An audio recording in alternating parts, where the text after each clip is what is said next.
Robert Kiyosaki की rich dad poor dad, एक संपूर्ण विश्लेषण। नमस्कार, मैं यहाँ आज आपके सामने एक ऐसी किताब लेकर आया हूँ जिसने न सिर्फ मेरी जिंदगी बदली बल्कि पूरी दुनिया में करोड़ों लोगों की सोच को एक नई दिशा दी है। ये किताब है रॉबर्ट कियोसाकी की महान कृति रिच डैड पुअर डैड। आज हम साथ मिलकर इस किताब के हर अध्याय को, हर पन्ने को, हर उस सीख को समझेंगे जो कियोसाकी ने हमें दी है, और मैं चाहता हूं कि हर कोई बिना किसी दिक्कत के इसे समझे। तो चलिए शुरू करते हैं इस अद्भुत यात्रा को। इंट्रोडक्शन। देखिए दोस्तों, इस किताब को समझने के लिए सबसे पहले हमें रॉबर्ट कियोसाकी के बचपन में जाना होगा। उनका जन्म हवाई द्वीप हवाई में हुआ था और उनके जीवन में दो पिता थे, एक उनके असली पिता और दूसरे उनके सबसे अच्छे दोस्त माइक के पिता। अब ये दोनों पिता बिल्कुल अलग थे। एक थे पुअर डैड, ये रॉबर्ट के असली पिता थे। बहुत पढ़े लिखे थे, स्टैनफोर्ड यूनिवर्सिटी से पढ़ाई की थी, फिर शिकागो विश्वविद्यालय से और नॉर्थ वेस्टर्न यूनिवर्सिटी से भी पढ़े थे। वे हवाई राज्य के शिक्षा विभाग में एक उच्च अधिकारी थे। मतलब उनके पास डिग्रियां थीं, पद था, सम्मान था, लेकिन पैसे नहीं थे। हर महीने की तनख्वाह खत्म हो जाती, बिलों के लिए दुआ करनी पड़ती, कर्ज चढ़ा रहता। और दूसरी तरफ थे रिच डैड, ये माइक के पिता थे। इन्होंने स्कूल की पढ़ाई भी पूरी नहीं की थी, सिर्फ 8वीं पास थे, लेकिन ये हवाई के सबसे अमीर लोगों में से एक थे। उनका अपना बिजनेस था, रियल एस्टेट था, होटल थे, रेस्टोरेंट थे, वेयर हाउस थे। उनके पास न तो डिग्रियां थी, न कोई सरकारी पद, लेकिन पैसों के मामले में वे राजा थे। अब रॉबर्ट कियोसाकी कहते हैं कि मैं भाग्यशाली था कि मुझे दोनों पिताओं की बातें सुनने को मिली।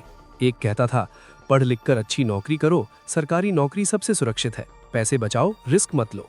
और दूसरा कहता था, सीखो कि पैसे तुम्हारे लिए कैसे काम करें, अपना खुद का कारोबार बनाओ, फेल होने से मत डरो, हर रिस्क में एक अवसर छिपा है।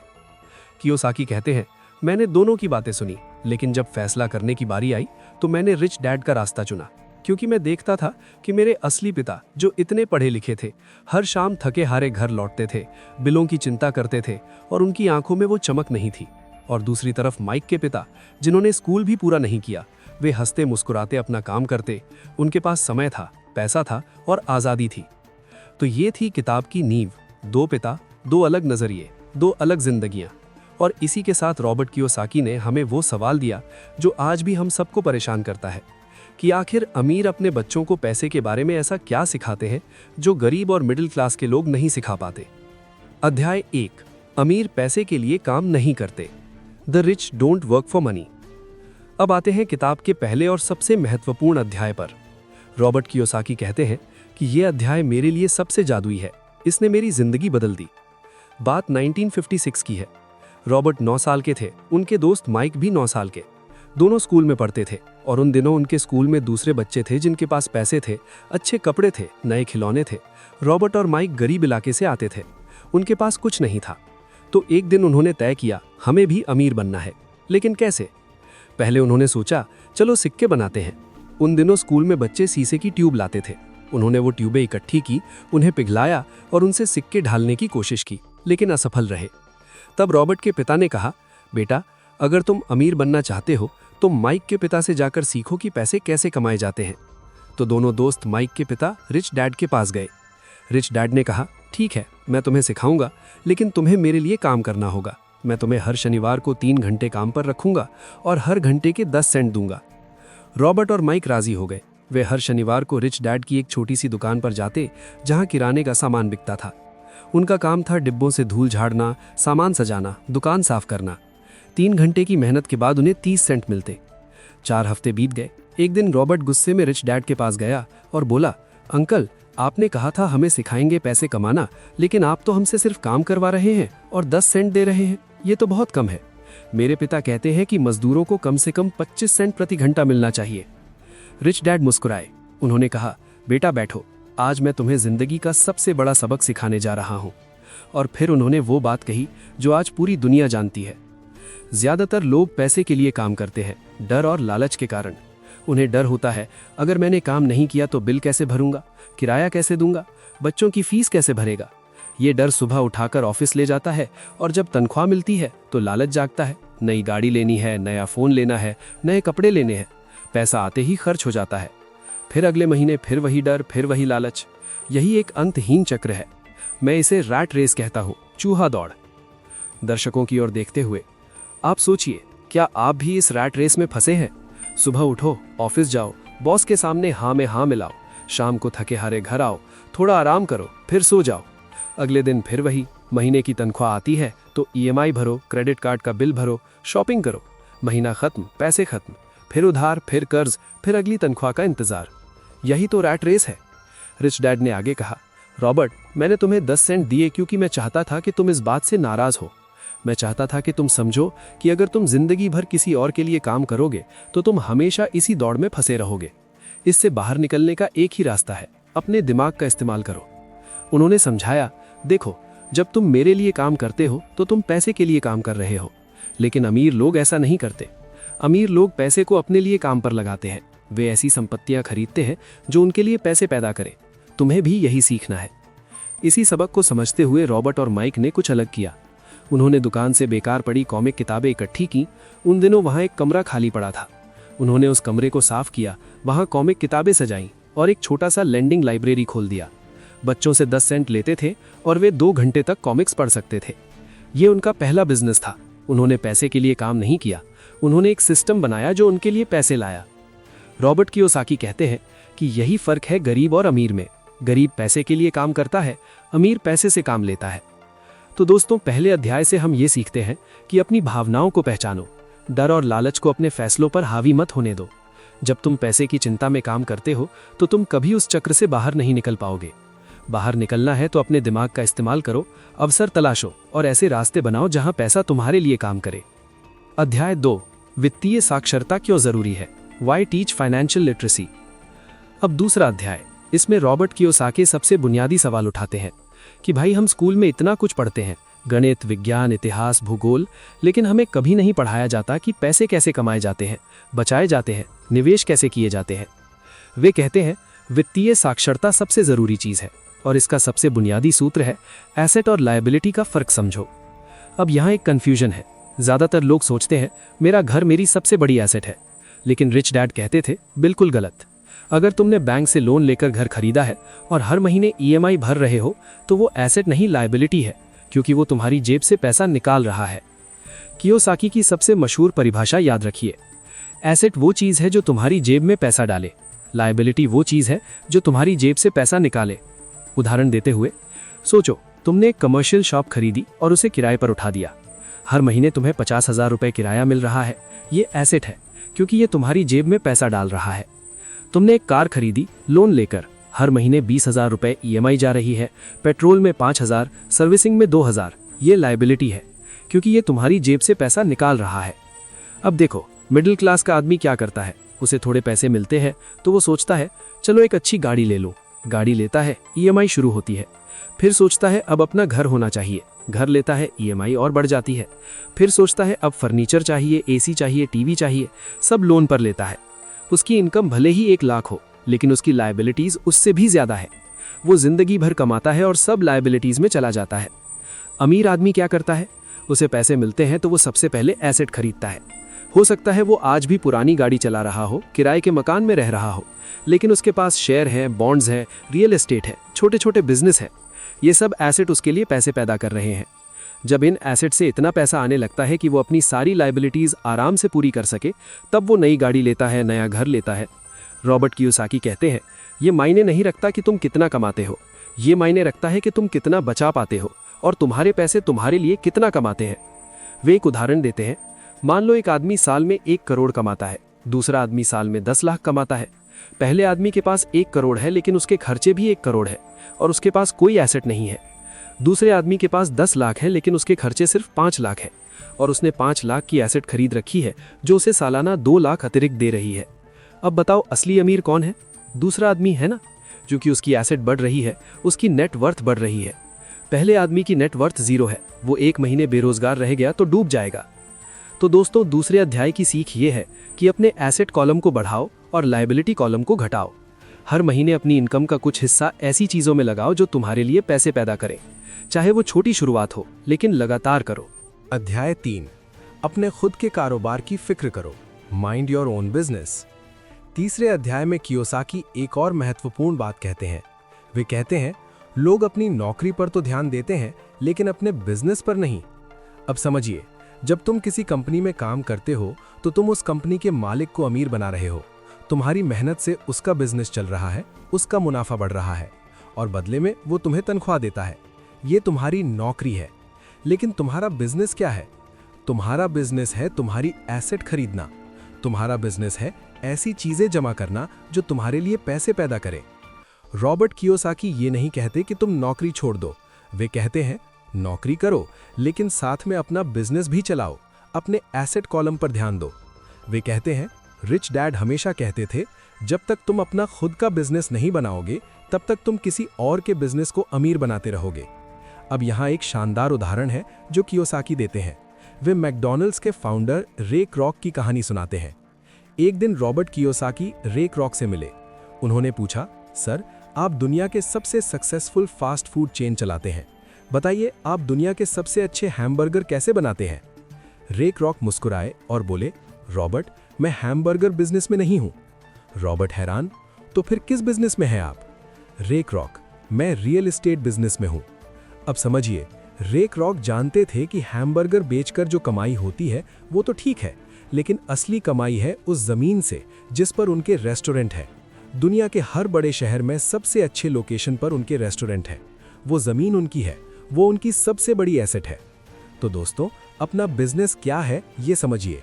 आपकी नौकरी अलग चीज है, आपका बिजनेस अलग। आपका बिजनेस है आपकी एसेट खरीदना। अब एसेट क्या हो सकती है?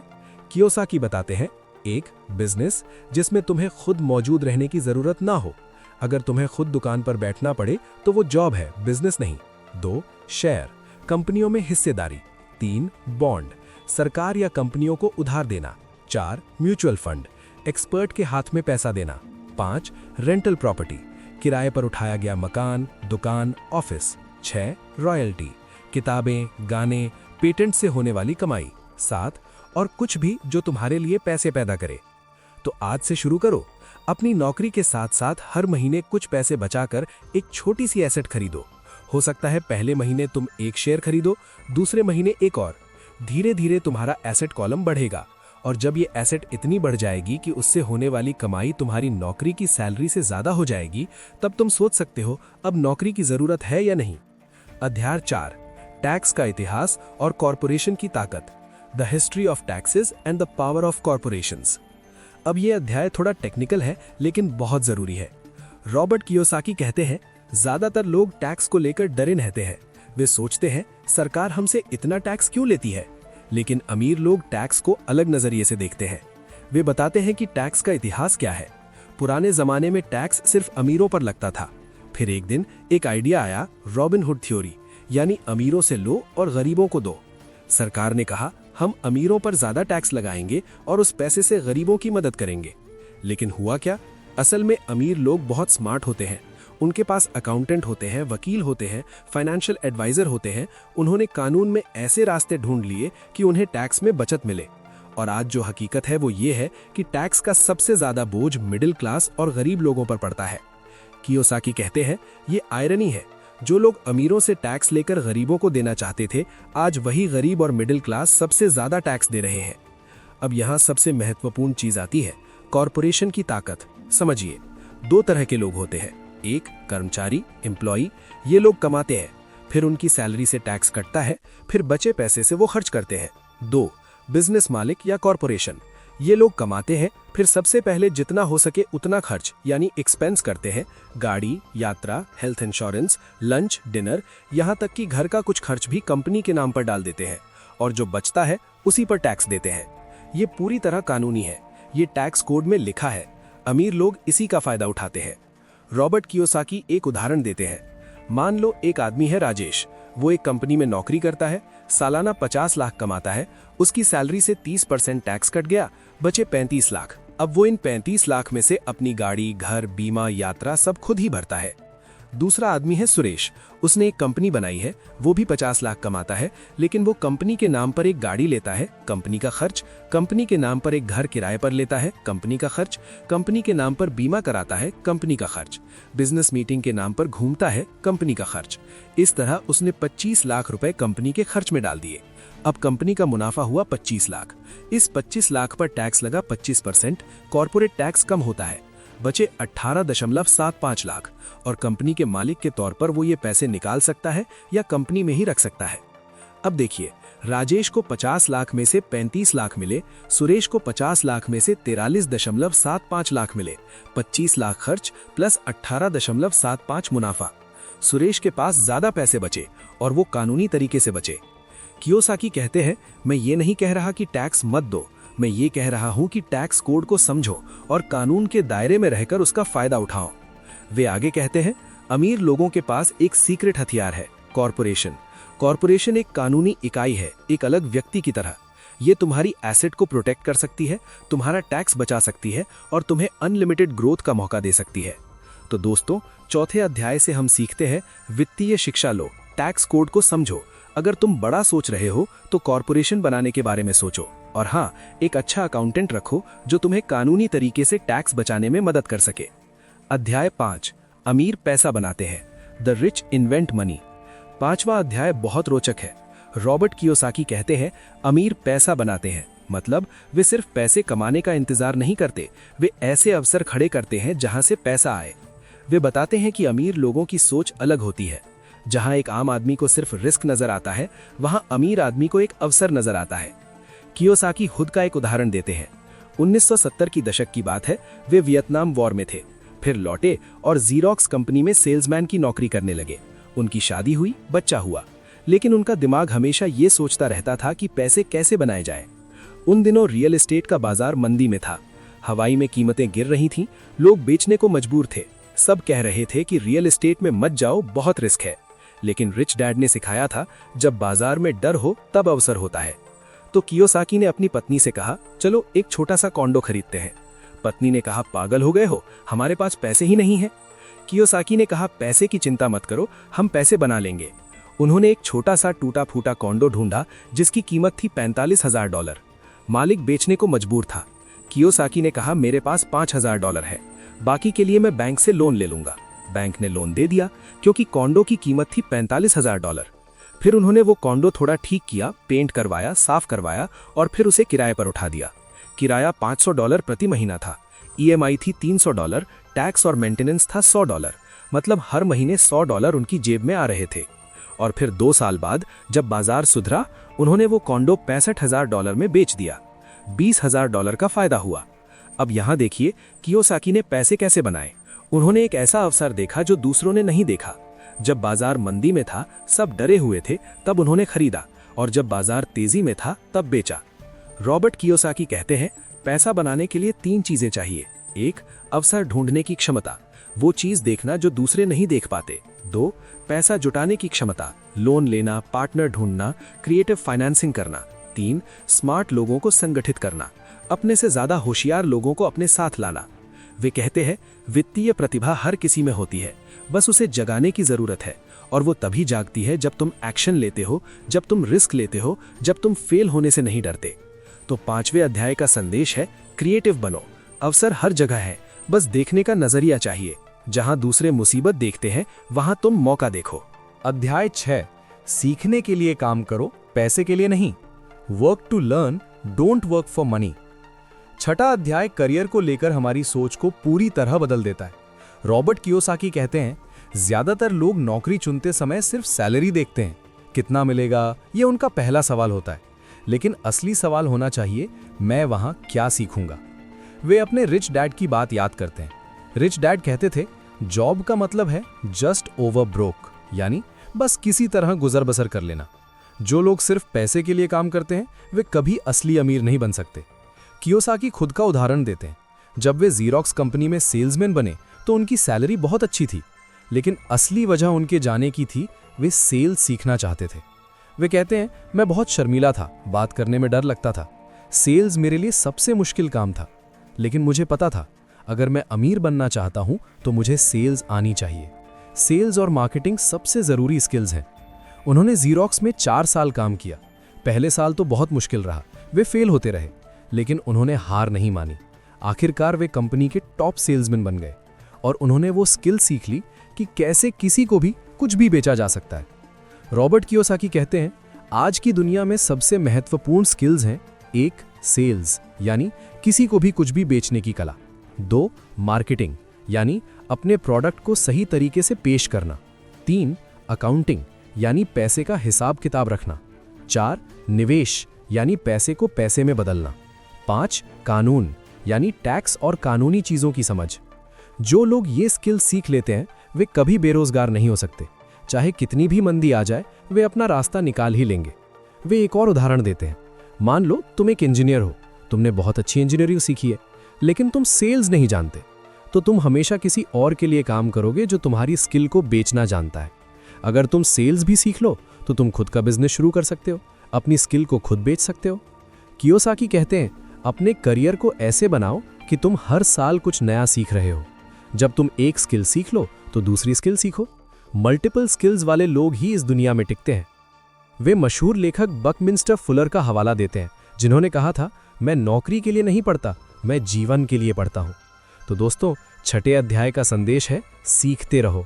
पैसे के पीछे मत भागो, स्किल्स के पीछे भागो। स्किल्स आ जाएंगी, पैसा अपने आप आ जाएगा। अध्याय 7, बाधाओं पर काबू पाना, ओवरकमिंग ऑब्स्टिकल्स। अब तक हमने सिद्धांत समझ लिए, लेकिन असल जिंदगी में यह सब करना इतना आसान नहीं है। 7वें अध्याय में रॉबर्ट कियोसाकी उन 5 बाधाओं के बारे में बात करते हैं जो लोगों को अमीर बनने से रोकती हैं। 1. डर, यानी हारने का डर। सबसे बड़ी बाधा है डर। लोग डरते हैं कि अगर उन्होंने निवेश किया और पैसा डूब गया तो, अगर बिजनेस शुरू किया और फेल हो गए तो। रॉबर्ट कियोसाकी कहते हैं, डर होना स्वाभाविक है, हर किसी को डर लगता है। अमीर और गरीब में फर्क ये नहीं कि किसे डर लगता है, फर्क है डर के बावजूद कौन क्या करता है। वे अपने रिच डैड की बात याद करते हैं। रिच डैड कहते थे, अगर तुम डर के मारे कुछ नहीं करोगे तो तुम कभी कुछ नहीं सीख पाओगे। हार से ही सीख मिलती है। असली हार तो ये है कि तुमने कोशिश ही नहीं की। लेकिन वे ये भी कहते हैं, मतलब ये नहीं कि अंधाधुंध रिस्क लो, समझदारी से रिस्क लो। पढ़ लिख कर, एक्सपर्ट से सलाह लेकर छोटे पैमाने पर शुरू करो। फेल होगे तो सीखोगे, और अगर छोटे पैमाने पर फेल हुए तो नुकसान भी कम होगा। 2. संदेह, यानी दूसरों की नकारात्मक बातें। दूसरी बाधा है संदेह या दूसरे लोगों की नकारात्मक बातें। जब भी तुम कुछ नया करने की सोचोगे, चारों तरफ से आवाजें आएंगी, ये काम नहीं करेगा, बहुत रिस्क है, बाजार गिर जाएगा, तुमसे नहीं होगा। कियोसाकी इसे संशयवादी कहते हैं। संशयवादी वो होते हैं जो हर चीज में बुराई देखते हैं, हर आइडिया को काट देते हैं, लेकिन खुद कुछ नहीं करते। वे कहते हैं, संशयवादी की बात मत सुनो, वे तुम्हारे सपनों को मार डालेंगे। इसके बजाय एक विश्लेषक बनो। हर रिस्क का विश्लेषण करो, देखो कि रिस्क क्या है और उसे कैसे कम किया जा सकता है। वे एक उदाहरण देते हैं, जब उन्होंने पहली बार रियल एस्टेट खरीदी तो उनके दोस्त ने कहा, पागल हो गए हो, बाजार गिर रहा है, पैसे डूब जाएंगे। लेकिन कियोसाकी ने सोचा, ठीक है बाजार गिर रहा है, लेकिन क्या इस प्रॉपर्टी से किराया आ सकता है? क्या किराया ईएमआई से ज्यादा हो सकता है? उन्होंने गणना की, देखा कि किराया ईएमआई से ज्यादा है, तो उन्होंने खरीद लिया और सही किया। तो संशयवादी की बात मत सुनो, विश्लेषक बनो। 3. आलस्य। तीसरी बाधा है आलस्य। कियोसाकी कहते हैं, आलस्य का मतलब सिर्फ काम न करना नहीं है। कई लोग बहुत मेहनत करते हैं फिर भी आलसी होते हैं। कैसे? वे अपने पैसे के प्रबंधन में आलसी होते हैं। वे कहते हैं कि कितने लोग ऐसे हैं जो कहते हैं कि मुझे पैसों से कोई लेना देना नहीं, या ये सब मुझसे नहीं होगा, या मैं तो सादा जीवन जीता हूं। ये सब बहाने हैं, असल में ये आलस्य है। रिच डैड का इलाज था, थोड़ा लालची बनो। उनका मतलब था, खुद को प्रेरित करो कि तुम बेहतर जीवन जी सकते हो। एक अच्छा घर, एक अच्छी गाड़ी, अच्छी शिक्षा अपने बच्चों को देना, ये सोचकर ही तुम काम करोगे तो आलस दूर होगा। 4. बुरी आदतें। चौथी बाधा है बुरी आदतें। हमारी आदतें ही हमारी जिंदगी बनाती हैं। रिच डैड कहते थे, गरीब आदमी की आदत होती है, पहले दूसरों को भुगतान करो फिर खुद को, यानी पहले ईएमआई भरो, फिर बिल भरो, फिर किराना का सामान लो, फिर जो बचे वो बचाओ। ज्यादातर कुछ नहीं बचता। अमीर आदमी की आदत होती है, पहले खुद को भुगतान करो, मतलब जैसे ही पैसे मिले सबसे पहले 10-20% बचत और निवेश के लिए अलग रख दो, फिर बाकी से खर्च करो। ये आदत डाल ली तो जिंदगी बदल जाएगी। 5. अहंकार। पांचवी और आखिरी बाधा है अहंकार। कियोसाकी कहते हैं, अहंकार वहां होता है जहां ज्ञान नहीं होता। बहुत से लोग सोचते हैं कि वे सब कुछ जानते हैं। जब उनसे किसी चीज के बारे में पूछो तो वे कहते हैं, हाँ मुझे पता है, लेकिन असल में उन्हें पता नहीं होता। ये अहंकार उन्हें सीखने से रोकता है। रिच डैड कहते थे, अगर तुम्हें किसी चीज के बारे में नहीं पता तो मान लो कि नहीं पता और फिर उसे सीखना शुरू कर दो। ये अहंकार नहीं, ये बुद्धिमत्ता है। तो 7वें अध्याय से हम सीखते हैं इन 5 बाधाओं को पहचानो। डर, संदेह, आलस्य, बुरी आदतें और अहंकार, ये तुम्हारे सबसे बड़े दुश्मन हैं। इन पर काबू पाओगे तो ही आगे बढ़ पाओगे। अध्याय 8, शुरुआत कैसे करें, गेटिंग स्टार्टेड। अब 8वां अध्याय, इसमें रॉबर्ट कियोसाकी प्रैक्टिकल सुझाव देते हैं। आज से ही, अभी से तुम अपनी वित्तीय यात्रा कैसे शुरू कर सकते हो। वे 10 कदम बताते हैं। मैं उनमें से सबसे जरूरी 7 के बारे में बताऊंगा। एक शक्तिशाली कारण बनाओ। सबसे पहले तुम्हारे पास एक मजबूत क्यों होना चाहिए। सिर्फ अमीर बनना है ये काफी नहीं है, ये बहुत कमजोर मकसद है। जब मुश्किलें आएंगी तो ये मकसद तुम्हें टिकाए नहीं रखेगा।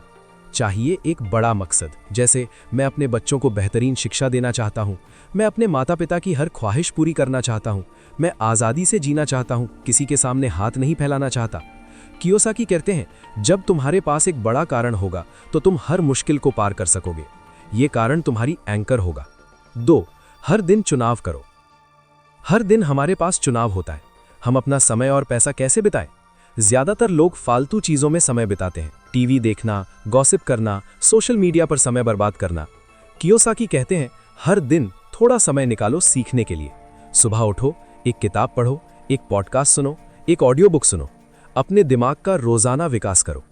वे खुद का उदाहरण देते हैं। वे रोज सुबह उठकर कम से कम 30 मिनट पढ़ते हैं। ये आदत उन्होंने रिच डैड से सीखी। 3, दोस्तों को समझदारी से चुनो। बहुत महत्वपूर्ण बात है। तुम्हारे दोस्त तुम्हारी सोच को बहुत प्रभावित करते हैं। कियोसाकी कहते हैं, ऐसे दोस्त चुनो जो पैसे के बारे में सकारात्मक सोचते हो, जो बड़ा सोचते हो, जो रिस्क लेने से नहीं डरते। और हाँ, उन लोगों से बचो जो हमेशा नकारात्मक बातें करते हैं, जो कहते हैं ये काम नहीं करेगा, बाजार गिर जाएगा, सब धोखा है। वे कहते हैं, गरीब आदमी अक्सर अनजाने में ही सही दूसरों की उम्मीदों को मार देता है। इसलिए दोस्त चुनते समय होशियारी बरतो। 4, एक सूत्र सीखो फिर जल्दी से दूसरा। कियोसाकी कहते हैं, पैसे बनाने के कई तरीके हैं। Real estate, share market, business, commodities, हर चीज का अपना सूत्र है।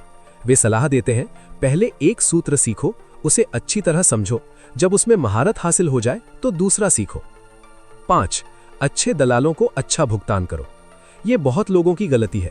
वे सोचते हैं, अकाउंटेंट को कम दूंगा तो मेरा फायदा होगा। लेकिन कियोसाकी कहते हैं, ये सबसे बड़ी गलती है। एक अच्छा अकाउंटेंट, एक अच्छा वकील, एक अच्छा रियल एस्टेट एजेंट, ये तुम्हारी टीम के सदस्य हैं। ये तुम्हें पैसे बचाने में, पैसे कमाने में और कानूनी परेशानियों से बचाने में मदद करते हैं। इनकी फीस पर कंजूसी मत करो। अच्छा दलाल ढूंढो और उसे अच्छा भुगतान करो। वो तुम्हारे लिए और भी बेहतर काम करेगा। 6, सिखाओ और पाओ। जो कुछ तुम सीखो उसे दूसरों को सिखाओ। कियोसाकी कहते हैं, सिखाने से तुम्हारी समझ और गहरी होती है। जब तुम किसी को कुछ समझाते हो तो तुम खुद उसे बेहतर समझ पाते हो। यह सिर्फ दूसरों की मदद नहीं है, यह तुम्हारी खुद की मदद है। 7, एक्शन लो। सबसे महत्वपूर्ण बात, कियोसाकी कहते हैं, बस पढ़ते रहना, सुनते रहना, सीखते रहना ये काफी नहीं है। तुम्हें एक्शन लेना होगा। वे कहते हैं, एक्शन हमेशा निष्क्रियता को हराता है। भले ही तुम गलती करो, भले ही तुम फेल हो जाओ, लेकिन तुमने कुछ किया तो तुमने सीखा। जो कुछ नहीं करता वो कभी सीखता ही नहीं। तो आज से शुरू करो। आज से ही, इसी हफ्ते एक छोटा सा कदम उठाओ। एक किताब खरीदो, एक सेमिनार में जाओ, एक अकाउंटेंट से मिलो, एक छोटी सी एसेट खरीदो। शुरुआत करो। अध्याय 9, और चाहिए तो ये करो। Still want more? Here's what to do. 9वां अध्याय छोटा है लेकिन बहुत महत्वपूर्ण है। इसमें रॉबर्ट कियोसाकी एक सिंपल टू डू लिस्ट देते हैं। 1, रुको और समीक्षा करो। एक दिन निकालो, बैठो और अपनी वित्तीय स्थिति की समीक्षा करो। देखो तुम्हारी इनकम कहां से आ रही है, तुम्हारे खर्चे कहां जा रहे हैं, तुम्हारी एसेट क्या है, क्या वे बढ़ रही हैं, तुम्हारी लायबिलिटी क्या है, क्या वे घट रही हैं। ये समीक्षा तुम्हें बताएगी कि तुम कहां खड़े हो और कहां जाना चाहते हो। 2, अपने सपनों की तस्वीर बनाओ।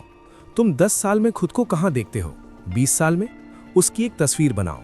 शायद एक विजन बोर्ड बनाओ, जहां तुम रहना चाहते हो, वो घर, वो गाड़ी, वो जगहें जहां घूमना चाहते हो। इन तस्वीरों को देखो रोज। ये तुम्हारी ऊर्जा का स्रोत होंगी, तुम्हें प्रेरित करेंगी। 3, एक्शन लो। फिर से एक्शन, बस यही सूत्र है, एक्शन। चाहे छोटा कदम हो लेकिन एक्शन लो। आलोचना और सच्चाई। दोस्तों, अब मैं ईमानदारी से बात करूंगा। इस किताब की आलोचना भी हुई है और हमें उसे भी समझना चाहिए। रमीत सेठी जैसे फाइनेंशियल एक्सपर्ट्स ने कहा है, ये किताब आपको प्रेरित तो करती है लेकिन ठोस कदम नहीं बताती। जॉन टी रीड ने तो और कड़ी आलोचना की है। उन्होंने कहा कि इस किताब में दिए गए निवेश के तरीके जैसे पेनी स्टॉक्स, टैक्स लीन बहुत जोखिम भरे हैं। शुरुआती लोगों के लिए ये सही नहीं है। कुछ लोग कहते हैं कि कियोसाकी ने अपनी सफलता का राज इस किताब को बेचकर बनाया, न कि उन तरीकों से जो उन्होंने बताए हैं। ये भी कहा गया है कि इसमें गरीब लोगों को बेवकूफ़ दिखाने का अंदाज है। पुअर डैड को हमेशा कमज़ोर, डरपोक दिखाया गया है। तो क्या इस किताब को पढ़ना बेकार है? बिल्कुल नहीं। देखिए, हर किताब की अपनी सीमाएं होती हैं। रिच डैड पुअर डैड एक गाइड बुक है, कोई मंत्र नहीं। यह आपको सोचने का तरीका देती है, नज़रिया देती है। ये बताती है कि किस दिशा में जाना है, लेकिन रास्ता आपको खुद बनाना होगा, चलना होगा। इस किताब को पढ़ो, प्रेरित हो, लेकिन फिर जाओ और ठोस चीज़ें सीखो। रियल एस्टेट के बारे में पढ़ो, शेयर मार्केट के बारे में पढ़ो, किसी एक्सपर्ट से सीखो, एक अच्छे मेंटोर को ढूंढो। निष्कर्ष तो दोस्तों, आज हमने रॉबर्ट कियोसाकी की रिच डैड पुअर डैड के हर अध्याय को विस्तार से समझा। हमने सीखा, 1. अमीर पैसे के लिए काम नहीं करते, वे पैसे को अपने लिए काम पर लगाते हैं। 2. वित्तीय साक्षरता जरूरी है, एसेट और लायबिलिटी का फर्क समझो। 3. अपने खुद के कारोबार की फिक्र करो, अपनी एसेट बढ़ाओ। 4. कॉरपोरेशन की ताकत समझो, टैक्स से बचने के कानूनी तरीके सीखो। 5. अमीर पैसा बनाते हैं, क्रिएटिव बनो, अवसर ढूंढो। 6. सीखने के लिए काम करो, पैसे के लिए नहीं, स्किल्स पर फोकस करो।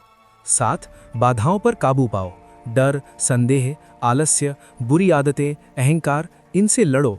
8. शुरुआत करो, आज से, अभी से एक छोटा कदम उठाओ। 9. एक्शन लो, यही सबसे बड़ा मंत्र है। रॉबर्ट कियोसाकी का सबसे बड़ा योगदान ये है कि उन्होंने हमारी सोच बदल दी। उन्होंने हमें सिखाया कि नौकरी सुरक्षा से बड़ी चीज़ है वित्तीय स्वतंत्रता।